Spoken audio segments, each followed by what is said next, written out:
Hello everyone, আসসালামু আলাইকুম। তো আবারও চলে আসলাম। আজকে আমি খিচুড়ি রান্না করব, তো সেটাই শেয়ার করব আপনাদের সাথে।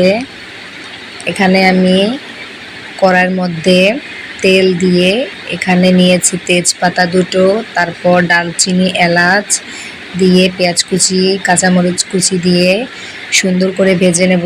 তো ভেজে নেওয়া হয়ে গেলে আদা রসুনের পেস্ট দিয়ে দেব। তারপর আমি আগে থেকেই আমি মুগ ডাল ভেজে নিয়েছি। তারপর এখানে আমি আতপ চাল নিয়েছি, সেগুলো আমি সুন্দর করে ধুয়ে রেখেছি। তারপর এখানে পানি দিয়ে লবণ, জিরার গুঁড়ো, হলুদের গুঁড়ো, ধনিয়ার গুঁড়ো দেব, দিয়ে কষিয়ে নেব। কষিয়ে নেওয়া হয়ে গেলে সে চাল ডাল সব কিছু দিয়ে সুন্দর করে কষিয়ে নেব।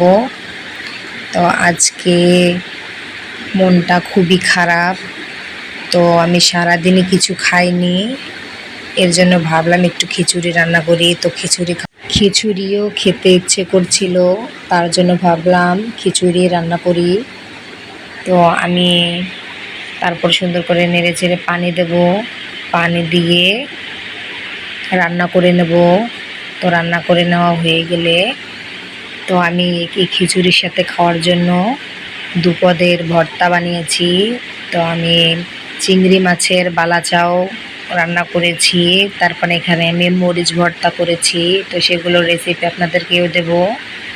তো আমি এই খিচুড়ির সঙ্গে খাওয়ার জন্য দুটো রেসিপি করেছি, তো ভীষণ ভালো লেগেছিল। আমাদের খিচুড়িটা কিন্তু প্রায় হয়েই গেছে। তো আবারও সুন্দর করে একটু নেড়ে চেড়ে ঢাকনা দিয়ে রেখে দেব কিছুক্ষণের জন্য। তো আবার ঢাকনা খুলে, তো আমাদের এই খিচুড়ির রান্না কিন্তু শেষ। দেখতে পাচ্ছেন কতটা সুন্দর লাগছে। তো এবার আমি প্লেটে তুলে পরিবেশন করে নেব। তো ওখানে দুরকম ভর্তা দিয়েছি। তো আজকের মতো আল্লাহ হাফেজ।